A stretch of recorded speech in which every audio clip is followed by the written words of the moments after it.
I received an email from one of my former students, a graduate of a wilderness first aid class, and I thought I'd share it with you today. This has to do with a bee sting and allergic reaction. So let's read the email from one of my graduates. Today my girlfriend was stung by a bee, and she is highly allergic to bees. She came running from the backyard screaming for me to get her EpiPen from her purse in the living room. She was screaming that she only has 5 minutes until she dies. I remember what you said to us again and again in class: you bring calm to chaos.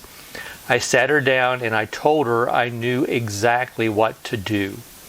I looked for the stinger, I found it, and I flicked it off with a stiff card. She had hives around the sting site, but she was not having any difficulty breathing. So I went to the medicine cabinet and I grabbed a bottle of liquid Benadryl and the EpiPen from her purse. I gave her 50 milligrams of Benadryl and stood by with her EpiPen. She did not go into anaphylactic shock. In about 20 minutes, the hives started to go away and she got sleepy.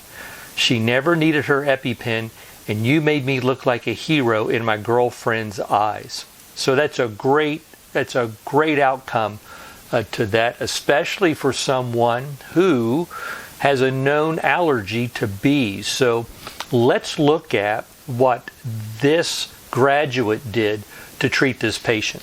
We'll be using my book, Wilderness First Aid Made Easy. So we start with the first box, signs and symptoms of an allergic reaction. The patient has made known contact with an allergen. In this case, the patient was stung by a bee, a known allergen to the patient. There was local swelling near the sting site, and this patient did have hives but was not having any difficulty breathing. So we go to the next box. Has the patient been stung by a bee? And if the answer is yes, then we want to remove that stinger, simply flicking it off with a stiff card or a credit card. Then we ask the question, is the patient presenting with breathing difficulty? And in this case, the patient was not presenting with any breathing difficulty.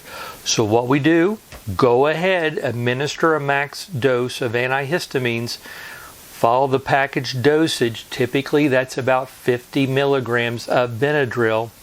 Give the patient something to drink to hydrate them, and then monitor that patient for 30 minutes while you stand by with the patient's EpiPen. You may find that you don't need to administer the EpiPen, which is great in a disaster environment where EMS is more than an hour away, or in a wilderness environment where EMS may be several hours away. That EpiPen is just a Band-Aid. It is a temporary fix. Once you administer that EpiPen, you only have about 30 to 40 minutes until the patient will go back into anaphylactic shock, and you'll have to deliver another EpiPen. Giving the patient oral antihistamines immediately may prevent you from having to give that patient an EpiPen. So great job here. The caregiver did exactly what he was supposed to do, and by doing what he did, following the algorithms in Wilderness First Aid Made Easy, he didn't have to give his girlfriend an EpiPen. Great job.